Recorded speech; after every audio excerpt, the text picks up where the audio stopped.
ഇന്നലെ ഞാനില്ല നമ്മൾ കേരള സ്റ്റോറിൽ പോയിട്ടുണ്ടായിരുന്നു. അപ്പം ഇന്ന് പ്രത്യേകിച്ച് കണ്ടതൊന്നും ഇല്ലല്ലായിരുന്നു. അന്നേരം ആലോചിക്കുമ്പോഴാണ് തോന്നി കേരള സ്റ്റോറിൽ നിന്ന് വാങ്ങി സാധനങ്ങൾ കാണിക്കാം. അതാണ് ഞാൻ പൊട്ടിച്ചിട്ടില്ല. അപ്പോൾ നിങ്ങൾ മുമ്പ് തന്നെ പൊട്ടിച്ച് നിങ്ങൾക്ക് കാണിക്കാം അല്ലേ? കണ്ടിട്ടില്ലാത്തപ്പോൾ ഇടയ്ക്ക് ഇതൊക്കെ ചെയ്യാമല്ലോ അല്ലേ? പൊളിച്ചിട്ടാണ് കേട്ടോ, കപ്പായുടെ പൊളിച്ചിട്ട്. ഇത് ആൾക്കൂടി 150 ഗ്രാമാണ്, 85 രൂപയാണ്. ഇത്രത്തോളം ക്വാളിറ്റിക്കാണ് 85 രൂപ. പിന്നെ ഇതിനകത്ത് പൊങ്കലി, അവിടെ പൊങ്കലിനെ നല്ല അടപ്പായസം കൊടുക്കും. അത് ഭയങ്കര ഇഷ്ടപ്പെടും. അപ്പം അടപ്പായസം കുടിക്കണം എന്നൊരു ആശ. അത് അടയും കൂടി വാങ്ങി. ഇതിന് 60 രൂപ കേട്ടോ, ചെറിയൊരു പാക്കറ്റിന്. പിന്നെ ഒരു പാക്കറ്റ് അച്ചപ്പം വാങ്ങി. കഴിക്കാൻ ഇത് വാങ്ങിയില്ല. ഭയങ്കര 2 പാക്കറ്റ് പുട്ടുപൊടി വാങ്ങി.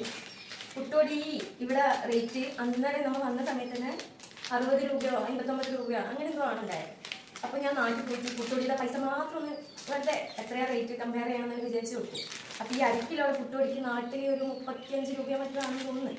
അത്രയേ ഉള്ളൂ, 35 ആ ഒരു റേഞ്ചിലാണ്. അപ്പോൾ ഇവിടെ എത്രയാണെന്ന് വെച്ചാൽ ഈ 1 കിലോയുടെ പുട്ടുപൊടിക്ക് 62 രൂപയാണ്. അതായത് പുട്ട് നമുക്ക് മക്കളാണ്, ആഴ്ചയിൽ 2 പുട്ടുണ്ടാകും.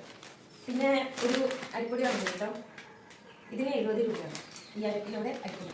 പിന്നെ വസുത്തന് പഴം കൊടുക്കാറുണ്ട്. വസുത്തന് പഴം ഗീയിൽ ഇങ്ങനെ ടോസ്റ്റ് ചെയ്തിട്ടൊക്കെ കൊടുക്കാൻ കഴിക്കുള്ളൂ. ഒരു പഴമൊക്കെ കഴിക്കാറുണ്ട്. അതുകൊണ്ട് 1 കിലോ പഴം വാങ്ങിയിട്ടുണ്ട്. കാണാൻ നിൽക്കുന്നുണ്ടെങ്കിൽ അതിൻ്റെ ഉള്ളിൽ അങ്ങനെ പൊളിച്ചിട്ടൊന്നുമില്ല. കുറച്ചെടുത്ത് പുറത്തോട്ടും ബാക്കി വെച്ച് ഞാൻ ഫ്രിഡ്ജിൽ വെക്കും. ദിവസം ഒന്നും വെക്കും. എപ്പോൾ ഒന്നും കേരള സ്റ്റോറിൽ പോകാൻ പറ്റില്ല. പപ്പടം വാങ്ങിയിട്ടുണ്ട് കുറേ ദിവസമായി. എപ്പോൾ ഒന്നും പപ്പടം വാങ്ങിയില്ല. അതുകൊണ്ട് ഒരു പപ്പടം കൂടി വാങ്ങി. ഇതിൻ്റെ പൈസ എത്രയാണ്? ഇതിന് 40 രൂപ. ഈ നാട്ടിൽ വില കിട്ടുവേ, പക്ഷെ നമ്മൾ ഇതേ വില ചെറിയൊരു സൈസ് വെള്ളം, അതും കളറും ഇല്ല, ടേസ്റ്റ് വളരെ വ്യത്യാസമാണ്. അതുകൊണ്ട് ഞാൻ നമുക്ക് പറ്റുന്ന വെള്ളം വാങ്ങിച്ചിട്ടുണ്ട്. പിന്നെ അന്ന് നാട്ടിൽ കൊണ്ട് 5 കിലോ മേരി കഴിഞ്ഞു. അപ്പം ഇപ്പം വെച്ച് ആഴ്ചയിലും പിന്നെ ചില സമയത്തെല്ലാം ആഴ്ചയിൽ 2 പ്രാവശ്യമൊക്കെ വെച്ചിട്ട് അരി തീർന്നു. അതുകൊണ്ട് 1 കിലോ അരി വാങ്ങിച്ചിട്ടുണ്ട്. ഇതിങ്ങനെ ലൂസ് അവർ പാക്കറ്റ് ആക്കിയിട്ട് വാങ്ങുന്നുണ്ട്. ഇതിന് എത്രയാണ്? 170 മറ്റാണ്. അല്ലാത്ത പാക്കറ്റിന് 210 രൂപയ്ക്ക് കേരള സ്റ്റോറിൽ. പിന്നെ വെളിച്ചെണ്ണയുടെ എക്സാക്ട് റേറ്റ് എനിക്ക് അറിയില്ല കേട്ടോ. നാട്ടിൽ 250 290 ആ ഒരു റേഞ്ചിലൊക്കെ ആണെന്ന് തോന്നേ. ഇവിടെ പ്രൈസ് 350 390 കേട്ടോ 1 ലിറ്റർ വെളിച്ചെണ്ണയ്ക്ക്. വെളിച്ചെണ്ണ എനിക്ക് മസ്റ്റാണ്. ബീഫും ചിക്കനും പിന്നെ ചില സാധനത്തിൽ നമുക്ക് വെളിച്ചെണ്ണ ഇല്ലാണ്ട് പറ്റില്ല. എന്നാലും ഒട്ടുമിക്കതും സൺഫ്ലവർ ഓയിൽ തന്നെയാണ് കേട്ടോ ഉണ്ടാക്കാറ്. പിന്നെ ചെറിയുള്ളി വാങ്ങി. ചെറിയുള്ളിക്ക് എത്രയാണോ റേറ്റ് പോകുന്നില്ല. ഒന്നിയൻ 75 രൂപ, 1 കിലോന് 75 രൂപയാണ് കേട്ടോ. ഇത്രയൊക്കെ വാങ്ങി.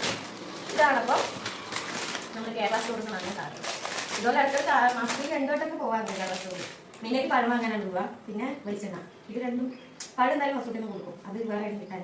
പിന്നെ വെളിച്ചെണ്ണ എനിക്ക് വേണം. പിന്നെ മുട്ടോടി അരിപ്പൊടി. ഇതിനാണ് മെയിനായിട്ട് കേരള സ്റ്റോർ.